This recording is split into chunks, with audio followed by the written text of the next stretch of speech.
doing the right thing. It's this moral compass one has of knowing where you are headed, your North Pole. You can hide behind this cloak of opacity that says, if I don't understand, if nobody can understand what I'm doing, I can get away with it as long as I make a buck. We break everything down into rules which can be easily read and understood. And those rules, that level of transparency, in a way, exposes you for good or for bad. But when you start breaking bones and you do it in a way without an IRB process. Silicon Valley is using human beings as test Guinea dummies. pigs. And- She did not opt or sign a waiver on her life. Correct. You claim you're a safe driver, prove it. When technology really matters and it is important and you want to scale that up, you have to have that element of trust. AI would need to be insured. Irresponsible behavior is not a good policy for return of investment. It is bad business. Everybody has the access to the same tools. Yes. Now you ask yourself, what would make you a differentiator? That's it. A human has to be accountable for the decision. Yes.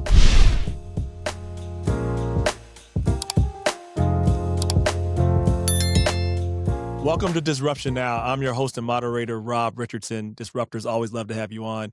But before we get started with our guests, and I promise you're going to want to listen in, please make sure you like and subscribe. If you're watching us here on YouTube, if you're listening to us online, go ahead and subscribe as well so you can know when the next disruption comes out. We need to spread the word about how we are empowering the future and making sure that technology is accessible to all. And so with me today is a mentor of mine, a friend of mine, Dr. Kelly Cohen. He is a researcher. He is a entrepreneur. He has been leading in AI for a long time before it became the thing to do. He's been doing it for decades. He invented a concept called fuzzy logic. So he's not only smart, he's kind. I'm proud to call him a friend. And more than anything, he is a teacher and a mentor. He's helped so many students, helped so many people, and he's opened so many doors. And so it's an honor to have Dr. Cohen on here on this show. And we're going to be able to really talk about explainable AI and why that should matter to you. And I promise you, stick around because it does matter.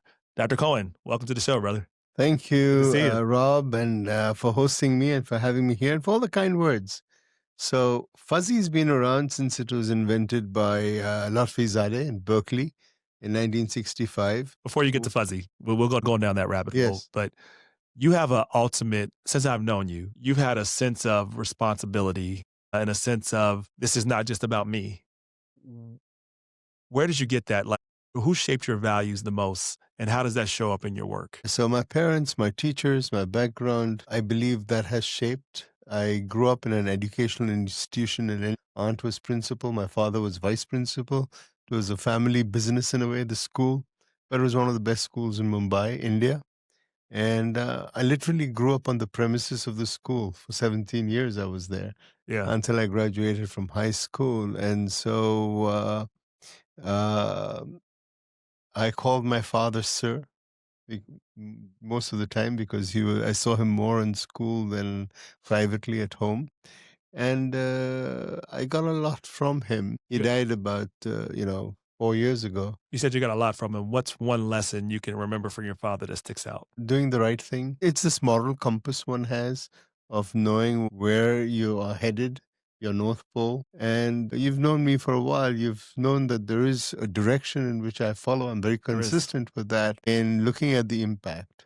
So whatever you do, you make sure you leave behind a positive footprint in the hearts of people. Yes, well, you've definitely done that. So let's talk a little bit about your work, right? And I think it's people see AI, and there's a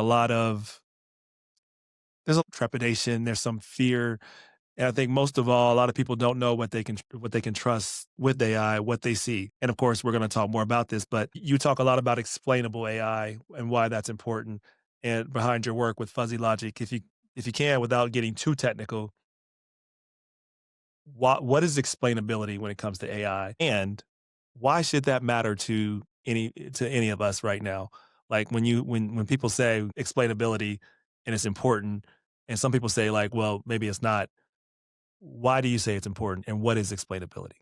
So there is a lot of gray areas in business People feel that the goal, make money, that you could somehow not get into what is right and what is wrong as long as you pursue your goal. And then you can hide behind this cloak of opacity that says, if I don't understand, if nobody can understand what I'm doing, I can get away with it as long as I make a buck. Right. Now, what we do is we provide one with a transparency to the extent that if you're doing something unethical, it is open to the world to see. We break everything down into rules which can be easily read and understood. And those rules, that level of transparency, in a way, exposes you for good or for bad. And then if you have a set of values, because very often companies, big ones, feel that they have a set of values that they promote on their website, but you can see the actions don't always align with their set of values, right? Yeah, happens a lot. And so you can have this big charter about responsible AI, but what they're doing behind the scenes is very irresponsible. Yes. And the reason for that is lack of transparency. So when you are transparent, when you speak openly as to why the decision is made, from my background, I was told to do things. My father was an educator. He explained to me why it is that you have to behave in a certain manner. Why is it that your decisions need to be in a certain manner? It is the path of righteousness. It's the path of doing what is good for your community, doing what is Right. good. And so you empower your students. So in my class, which I teach every spring, I dedicate the first 4 lectures not on the how to mechanics of getting something done with machine learning. I dedicate that to talking about what it is to be responsible with your AI. Yes. I talk about the essence of responsibility, looking into the impact, and then giving them examples. And you've seen some of those examples that I bring to bear with AI. But we haven't seen this, so you can talk to some of the listeners about it. Yeah, there are some cities that feel that it is okay to go fast and break things. Yes. And That's the if meta you're model, and they're still breaking things to this day. breaking things is one thing, but when you start breaking bones and you do it in a way without an IRB process, What's an you don't- IRB process? is what we do here when we look into the safeguard of rats, when we do a biomedical test on them, right? So at the University of Cincinnati, you want to do a test on animals, let alone people, you have to go through a process that looks into the ethics of things. Are you behaving in the right manner? What are you doing? What would be the impact of your experiment? Even if it is Right. asking people their opinion on certain matters, you have to go through a process. So what I hear you saying is, essentially, right now, Silicon Valley is using human beings as test Guinea dummies pigs. and guinea pigs. And the best example is GM's where Cruise self-driving taxis, where they ran over a woman and sent her to hospital. Now she's a pedestrian. She Right. did not opt or sign a waiver on her life. Correct. She did not say, okay, I'm in the city, and because I'm in the city, I'm okay with Right. people experimenting with me with these autonomous cars moving around. So you can elect to drive in an autonomous car. You can elect to buy one, but you can't necessarily provide that to a pedestrian walking on the streets. He has not given you a waiver. I would like to, and I hear you on that point. And as this disruption, we like to hear all sides, and just so we have a conversation. I'm sure that Waymo and others, and the technology behind that, would say that, well, our accidents are substantially less than a human being behind the wheel, and that we're at the point where we can show That is the whole thing. They don't have proper testing to prove to the public that they are safer. They have an agenda. Yes. They've been hiding their data. They've not been very transparent Yes. about what actually happens. And they haven't gone through a proper certification process. I'm a driver. Yes. I want to drive a car. My car can impact and hurt people. I have to go through a license. I have to get one. I have to go through a driving test. Okay, can you imagine somebody who just wakes up from the jungle one day and comes into the city and says, I want to drive a car without a license? No. you're going to jail, especially if you hurt somebody. It appears that Cruise was lying to GM, and so they shut Cruise down as a result, and then the city invoked the license. So there was something wrong that was corrected. But the question is, in the first place, why were they allowed to? On what basis? Yes. So I go and drive on the streets. I first get a license. Then I'm allowed to drive, right? And same with the autonomous cars. You're safer. You claim you're a safe driver. Prove it. That's fair. I think it's fair. And that's why I have a problem. I'm not against AI. I believe in AI. Obviously, one of my AI products is now in the market for aircraft. Is it safe? Yes. Why? Because it is certifiable. Certifiable is going through that so-called testing. And we advocate for extensive testing, providing the user, providing the community with the proof that says, not only were we developed to do a certain job, but we've gone through testing. Now, what does that take? That takes time and money. Yes. That takes being cautious.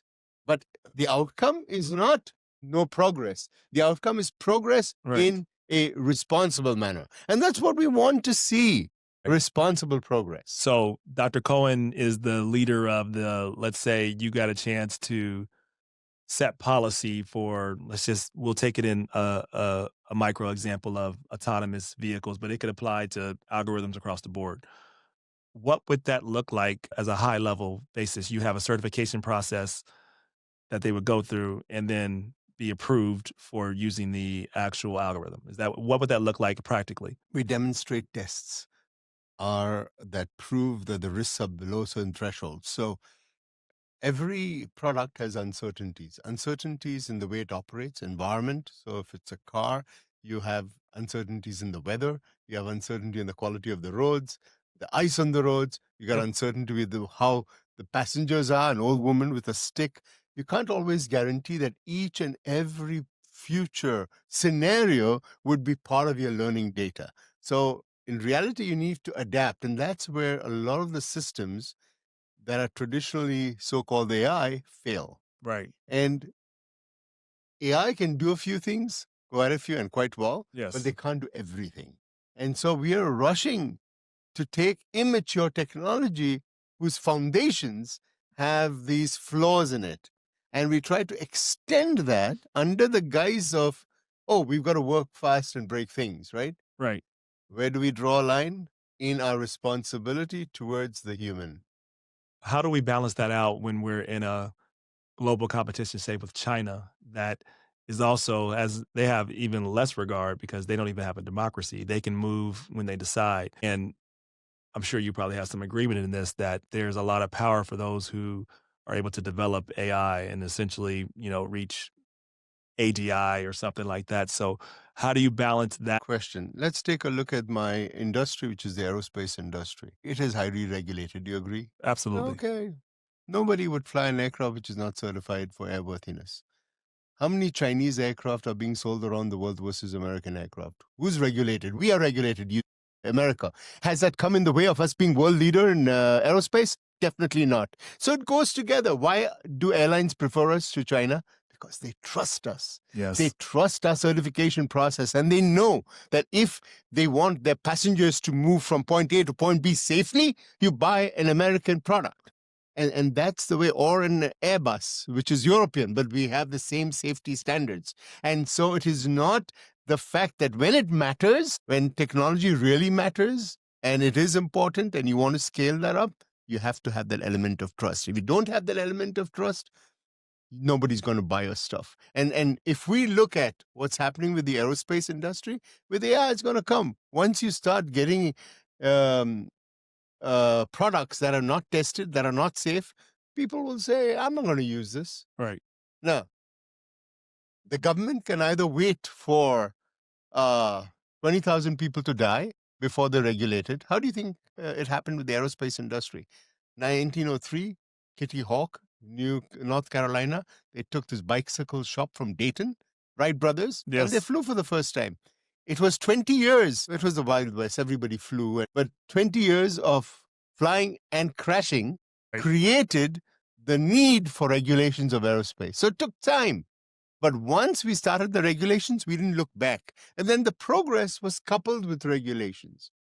Okay. Now we have our outliers, like what happened with the 737 MAX and Boeing and all that. But on the whole, the record is wonderful. That's why the underwriter doesn't Right. mind insuring your life when you take an aircraft flight, right? Yeah. We would reach something similar. Does that answer your question? No, Because no, it answers the question well. So we've talked a lot about autonomous vehicles, yeah, aircraft. I feel like that the listeners can understand the gravity of those situations. But let's bring it down to a little more specific level, like dealing with these chatbots yeah, that give sure. advice that can sometimes get into counseling, that can tell our kids and adults. It could help. I think even form more biases. It can give wrong results. How does one navigate themselves individually when there is no regulation right That's now? an excellent question. There comes the insurability of the AI. If you're a chatbot, take Canada Air. So they want to save money. Yeah. People are expensive. Let's use a chatbot. I get a license for $15 a month, or enterprise level is 25 bucks a month. Very cheap. I save so many X number of dollars. So they employed a chatbot for Canada Air. It hallucinated, gave a customer, a passenger, wrongful advice. The passenger took a snapshot of the chatbot and then sued Canada Air. What do you think? It won Yeah. the refund because there is no such disclaimer saying, hey, don't trust me, I bullshit, right? So if you don't have that disclaimer, you win your cases. Now, Right. what would you want as an alternative? I have a patent, by the way, for a anti-hallucination filter with Pete Blackshaw's brand rank as chief scientific advisor there. And we got funding from the state to develop this filter. So the filter would basically be a add-on to a chatbot, and it would guarantee in a way, and it would guarantee as in, if I make an error, to me, because I've got insurance coverage. Right. So when I go to the market, the idea is to save your brand, you'd go to an insurable AI chatbot Okay. because Interesting. I can get a guarantee because it's like my car getting stolen. What do? Cars get stolen, they get. But if there is a balance between my premium and the fact that the insurance company wants to make money, and they look at the statistics and they figure out the risks are such that they still make money, even though cars are being stolen from time to time and broken into. And they would insure your car for you, right? So, and that is, not necessarily life or death. It's just your car insurance. There's accident insurance, but I'm keeping that aside right now. I'm talking about, your car getting stolen, your house getting broken into. Right. We have insurance for a wide range of things. AI would need to be insured. Absolutely. Now, that is going to be the differentiator. Which AI is insurable and not? And I don't know if you've heard of this concept, insurable AI, as often. No, I haven't. This is a Because newer I've been concept. coining it. Yeah, there you Okay, go. You heard it myself. here. Insurable AI, Dr. Yeah. Cohen. There, I feel that, so we have standards for airworthiness. When it comes to insurable AI, a clever person after being hit, now Canada has been hit, right? Right. They were shamed around the world. Their brand was hurt. And whatever savings they had on the chatbot, I'm sure they lost most of it because of, the story going out that they were irresponsible and using a chatbot that hallucinated. Now, if you go back to them and you say, look, there are 10 products, but in this product, which is insurable, you pay a small premium. But we can guarantee you, if a mess happens, we'll take care of the customer. We'll fund him, make sure that he is, he's okay. And then the insurance company works out. If you're paying me insurance for so many use cases and for so many customers, in the end, the hallucination rate of this product is so low that, I still make money on it, right? And Right. that's what we would do. Got it. So we run these millions of scenarios in our lab, literally millions. They're called Monte Carlo simulations, where we look at all the uncertainties. And what we're doing with the brand ranks, their product, which is the anti-hallucination filter, we're running these Monte Carlo simulations where we're looking at, you're a customer, there are so many variations in which you can rewrite a prompt. We want to guarantee that after writing 10,000 prompts, all of them lead to the right answer. Yes. Right? Because that's what happens. Different people would interact with the So it's chatbot differently. insurable. Is it an audit too? What would happen? Or you just ensure that because you have Your product has already gone through the We audit. test it Okay. with a wide range of simulations. So it's testing, Right. and we demonstrate the risks associated with it. So we cover all the usable, now a chatbot for an airline shouldn't answer a question on fashion design. No. It shouldn't answer a question on the weather. So the only questions you need to answer are relevant ones. Yes. Now, within the field of relevant questions, you have to ensure that the answer is in your rule book. Right. So any person behind a chatbot, if it's a human also, he has to follow the rules. He can't talk about a refund just because he feels like being nice to the customer. Oh. He's got a set of rules. We ensure with the anti-hallucination filter that every answer is guaranteed with the letters of what is in the rule book. That makes sense. So I get it from that perspective of being able to ensure the work product of the AI chatbot or algorithm that you have. But let's walk it through just a more pragmatic scenario. You're meeting with a CEO of a company, right? And they want to implement AI, and they're trying to figure out how to just implement it as effectively as possible. What's the first thing you advise them to do? Oh, we have to get into the details. What are they looking for? What type of decision making? What is the impact of the decision? Whether the decision would cause people to come in harm's way, like with autonomous driving, or whether it would cause a liability in terms of money, right? So we look at the impact, and based on the impact, we'll come up with a procedure for development and a procedure for testing. Something in the end would demonstrate risks, and those demonstrated risks could create a package for the underwriter that will be able to say, if you meet all these capabilities and you demonstrate it in test and you're transparent about the type of testing you have, the good, the bad, and the ugly, right? We will then insure your product. Yes. Okay? Because that's how insurance companies make money. Now, those insurance companies today, nobody's going to say AI is not going to be part of our lives. So let me not do AI. It's like a company who said, I don't want to deal with aircraft for travel. I'll just stick with my horse-driven carriages, or I'll stick with my trains. So let me clarify the question a little bit. You're a leader, right? I get the route of we're doing insurance and all that, but let's not take it to that specific level. Let's go a little bit higher. If people are saying we're going to implement AI and transform AI, right? And I'll try to give an example of let's go with the hospital, right?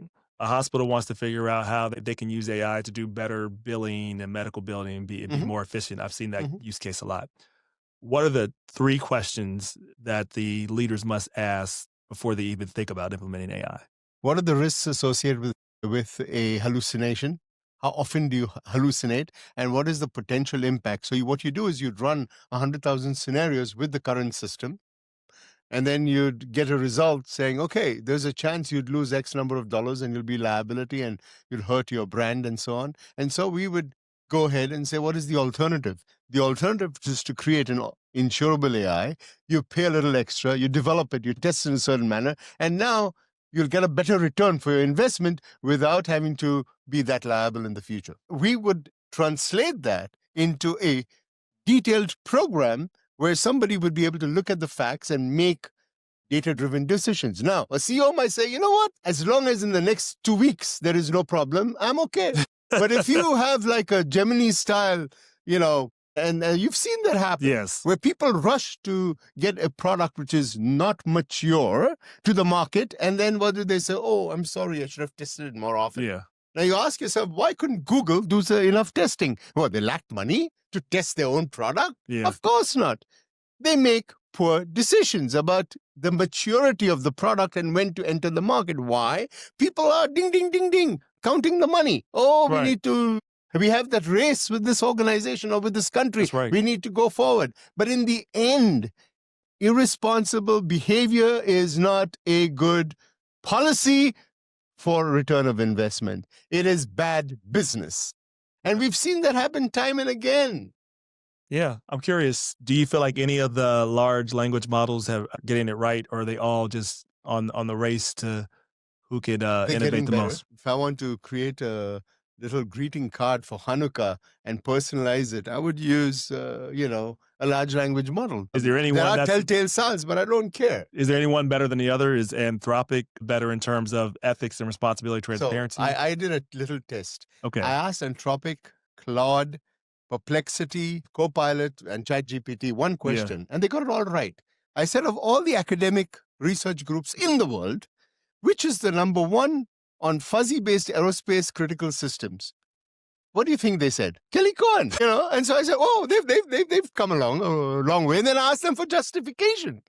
And then they justify based on actual publications, leadership roles in the world of products that have come out. And then they compare you with others and they say what your strengths and weaknesses are. I look at all the evidence and I said, yeah, this is making sense. Now, US News and World Report doesn't give you ranking per lab. Right. They give you ranking per institution. And so while as a college, for example, we're happy we're number 87, okay? But, you go far bragging about it. You're number 87 in the United States, number 300 in the world. But my lab, number one in the world in what I do. Yes. I don't claim I do anything other than fuzzy. I'm that cat that has 1,000 dreams, but they're all about mice. My dreams are about fuzzy. That's what I do. You want something not fuzzy, go to somebody else. Right. You want to come to me and graduate with me? I've got 22 grad students right now in my lab. Right. All of them are doing fuzzy. If they don't want to do fuzzy, go somewhere else. Well, let's talk about teaching in the age of AI. There are opportunities and there are challenges. How do you see the role of teaching changing, or how does it need to change, and what should never change? Having to be bold enough to say that your AI is the best in the world, you have to understand what's happening in there. To understand what's happening in there, you've got to develop these AI systems in my class from scratch. Now, once you know how to develop them, so the other day it takes me about 3 days to develop a good fuzzy system for a new use case. And I was asked to do something for one of the companies I'm working with. And so I had only 2 hours. I got up at 4:30. I had to come up with something by 6:30. So I used ChatGPT to build the model. It took about 3-4 iterations. Yes. But I could debug it to get what I wanted and test it because I know the inner workings of the system. So it is okay to use a large language model to help you develop code, but you need to know how to debug it. You need to know, and to know how to debug it, that's what I teach them.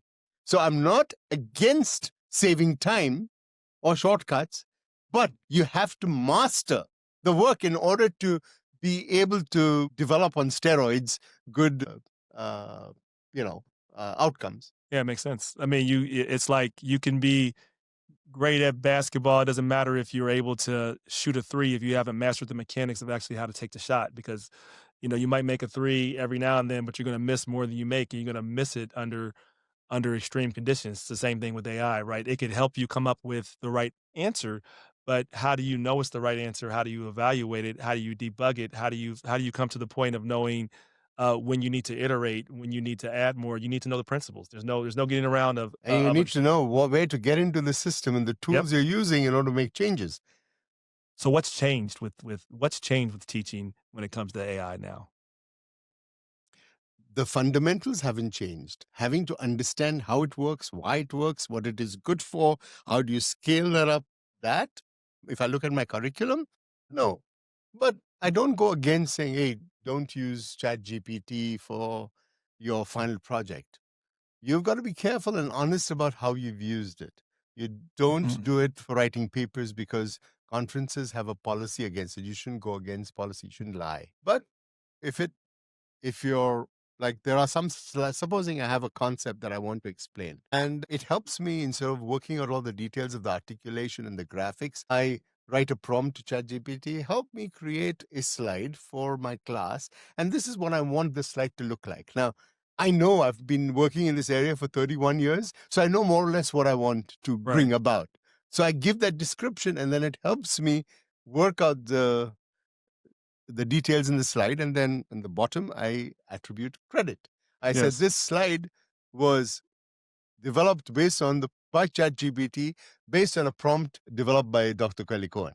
True. Yeah, it is true. And I'm not ashamed about it. Does that make me a more effective teacher because I communicate better using the tool? Definitely. Absolutely. And so I'm good, because any tool, like in the past when I was in school, we had to use a log table to do calculations instead of a calculator. Calculator was, God forbid, going to create idiots of all our students, right? So in high school, I used log tables to do simple multiplication and division. Yes. Because when you do a log, a multiplication is an addition, which is simpler than a multiplication, and a division is a subtraction. And so we would do the log, do the calculation, and do the anti-log, the same with trigonometric functions. It was simpler to use that. So we were very good at using it, and that Yeah. was what we did till the grade 12. Yes. No calculators. Afterwards, when I went to the university, they introduced calculators. There was no internet then, okay? So we've made progress. And every time there was a step in technology, there is the question of adapting to it. Yes. But now nobody would want to go back to log No, tables. absolutely not. It's absolutely stupid. It's the amount of time I spent, and Yes. then there is more errors there. Yes. Because you look at the wrong row, you make an error. Yeah. Now, in a calculator also you can make an error if you hit on the wrong tabs, right? So, yep. So I would say I would say there's going to be some fundamentals remain the same. I feel like there are some differences, like in being in the field a lot and working with the workforce quite a bit. There will be differences, and I think we'll have to challenge some of our assumptions. Like, I agree completely with your concept that you need to be able to be honest and show your work.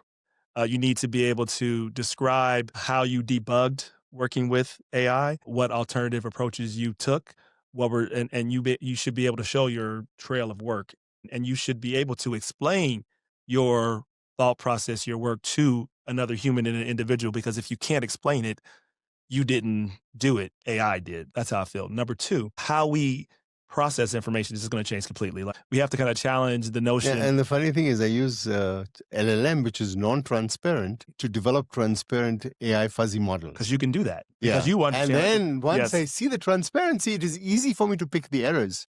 So by the end of it, I can certify that AI as something Correct. transparent and good. Correct. But I got LLM to save me time to build that system. Well, and not only that, I say this often, we dance with the algorithm, so we have to, how we retrieve information is going to be challenged too.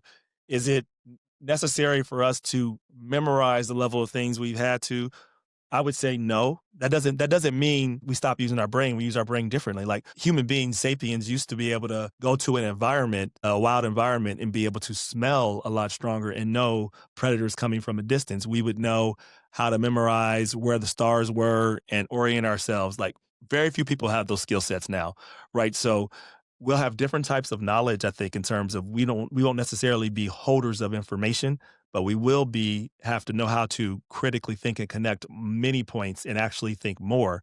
So I tell people, if AI is not making you think and do more, you're using it wrong. It is not a Google default. It is a way to help you What expand. has also happened, Rob, is that everybody has the access to the same tools. Yes. Now you ask yourself, what would make you a differentiator? That's it.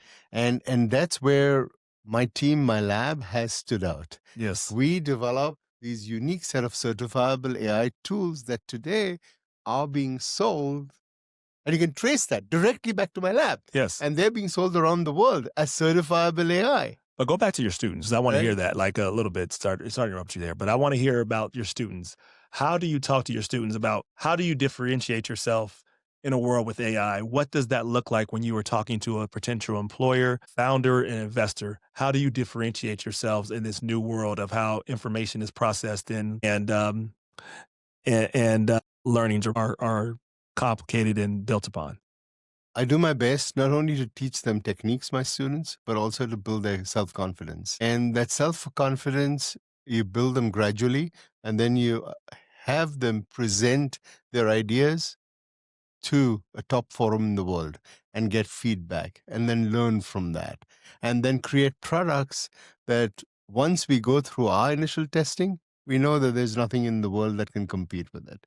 And so also, by having those initial successes that took quite some time in my career to get Yes. there, the other students learn from that. So I have a network of my family of alumni in my lab who then come back and they inspire the younger generation. Yeah. How do I complete Professor Cohen's lab and then become a millionaire? Well, there are examples, They that, are. right?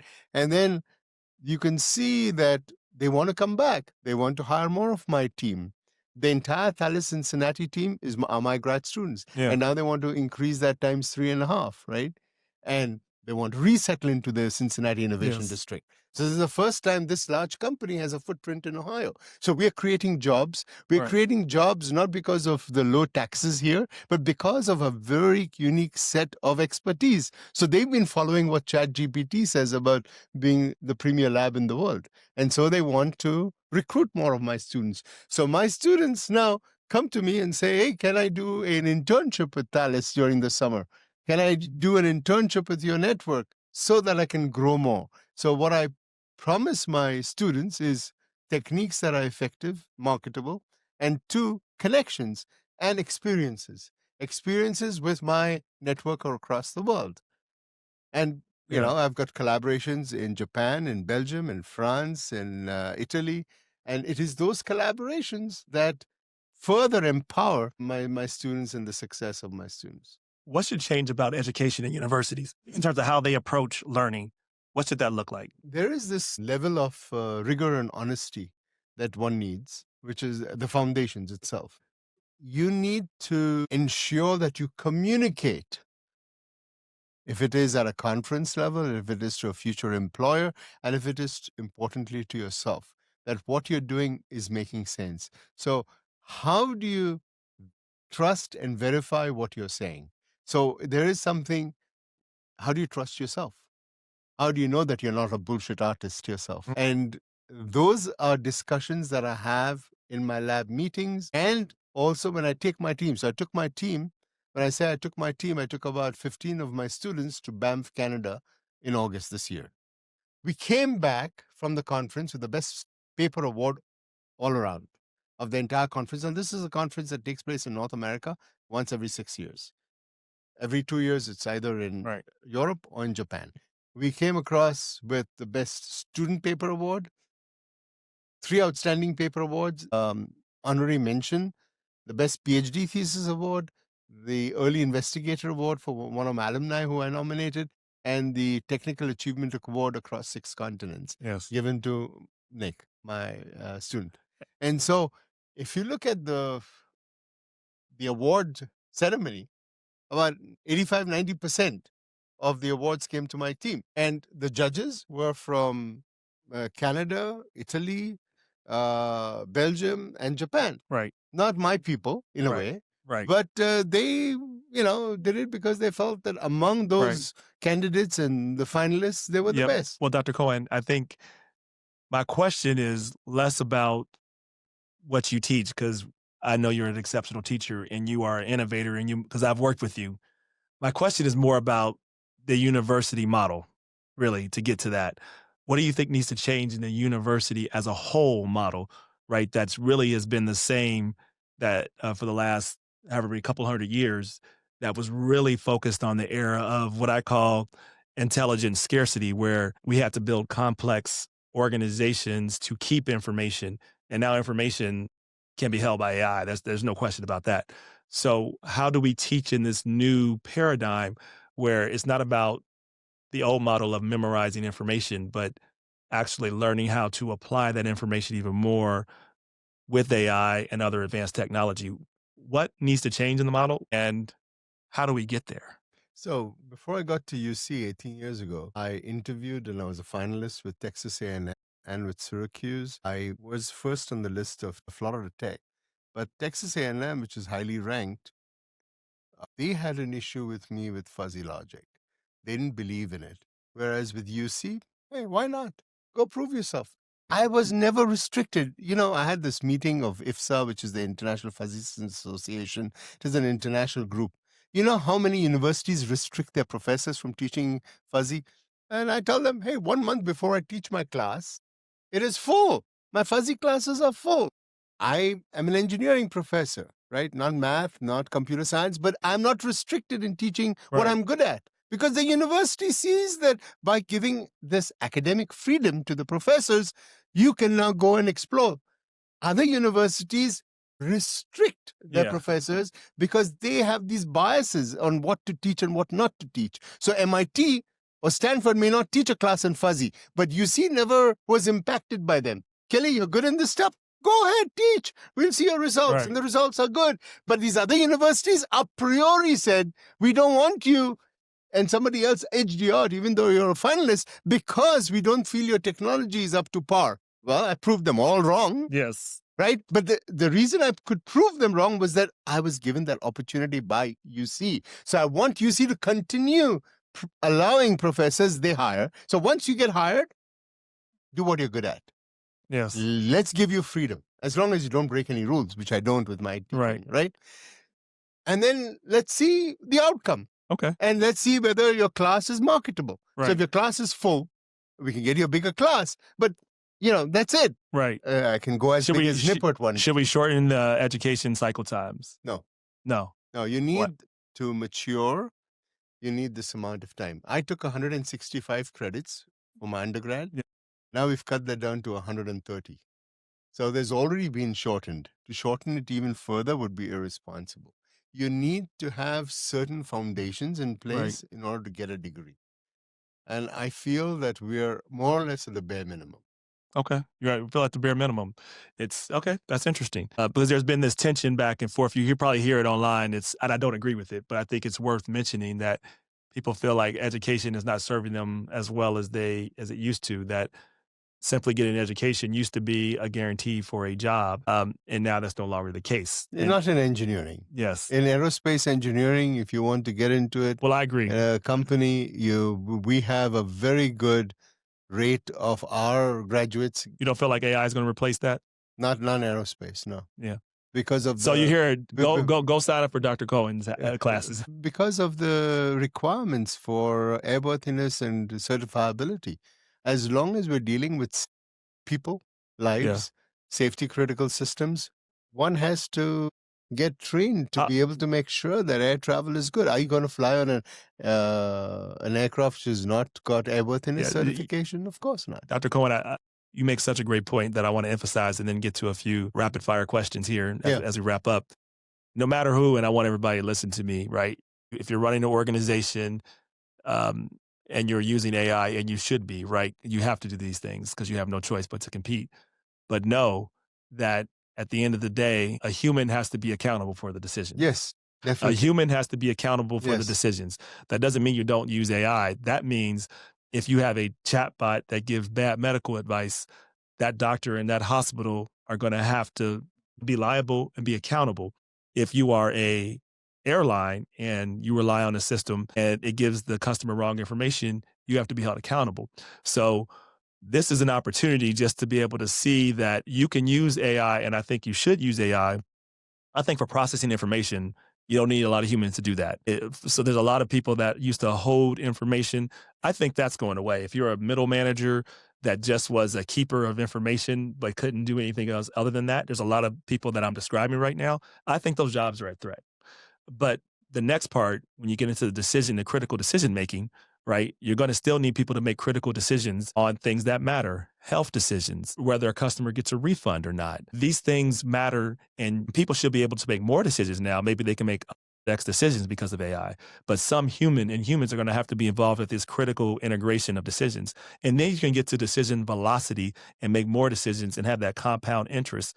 But if you don't, and I hear what you're saying, if you don't include policy and ethics, not as an afterthought, but at the front end, you're going to pay for it later in the area of trust. And in this environment, nothing's more valuable than trust, right? So, all right, let's get to a few rapid fire questions. All right, Dr. Cohen, we meet a year from now. What are we going to be celebrating?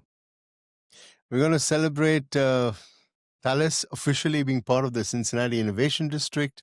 We're going to be celebrating success of a few students who will graduate. We'll be celebrating shortly, another couple of years, in 2029, the 100th birthday of UC Aerospace, the second oldest department in the United States. And we celebrate new innovations, new spin-off companies that some of my students are thinking of currently. It's just the success, giving back through my students, through their success. If the last 5 years was a chapter in a book, what would be the title of that chapter and what would it be about? Briefly. The last 5 years, so I've been working on AI now for 31 years. The last 5 years, it is defining our leadership in the world than what we do, which was not that clear 5 years ago. 5 years ago, we had potential. We've now transitioned from potential to actual credibility by making products and which are being sold worldwide. Finish this sentence. What's the one thing AI will change X for sure?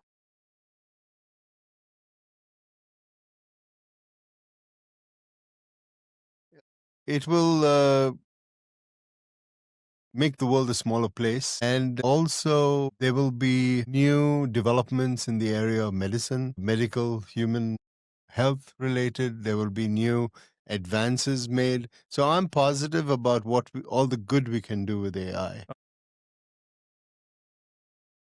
Sorry about that. That's okay. Finish the sentence. AI will never change. And you can just repeat that back. AI will never change. AI will never change certain elements like the importance of being kind, the importance of mentorship, the importance of showing empathy. So there are these human elements that cannot be replaced with AI. AI is not a feelings living system. It is an assistance to a human. So I feel that the world will be more human centered and AI will play a role in empowering the human. Okay. So you But think there AI are will human never traits. will never replace empathy, or AI will make us more empathetic? What's your thought? No, It can never replace it will empathy. not be able to replace because, you've got students. Students have lives. They've got good days and bad days. You don't want to fire somebody because he's had a bad day. You empathize, you understand, you see. And also certain folk struggles during different times of the year Yes. with certain things. And so as a mentor, you need to see things through their point of view and then give them an assist with what they're struggling with. I don't see AI doing that level of mentorship. Yes. They cannot place themselves in the point of view of each and every individual student and see what struggles they're going through on the personal side, on the emotional side, and then take the right action. Something a good mentor does by knowing his people, by knowing how to motivate them. AI is not going to be a good motivator. So ChatGPT wants to be likable and agreeable so it can flatter you. But you know that flattery is empty. Yes. It is not coming from a good necessary. It's coming from some algorithm out there which is as cold as ice. Right. Okay. It's different when you put your arm around. Student, I'm not talking about in a positive way. Give a positive. I know what you mean, Dr. Cohen. Because it could be misinterpreted. You don't want to go there. No, but what I'm saying is that support you provide somebody, a good word, an encouragement, right, goes a long way. I agree, and my hope is that's the case. And as we end here, studies have shown though many youth are using AI for therapy, Yeah. right, and they are getting that reinforcement there. So yes, it can never replace humans, and I think that's an area we always need to remain vigilant on because it can end up eroding some of our empathy, which is what we have to be very careful of, which is why we always talk about making technology human-centric here at Disruption Yes. Now. Dr. Cohen, it's always an honor to work with you. We work together a lot. I'm looking forward to the future and building more together. Thank you for all you do. Thank you for having me on your show. Thank you. It's Appreciate been a pleasure. Thank Keep- you very much. Keep disrupting.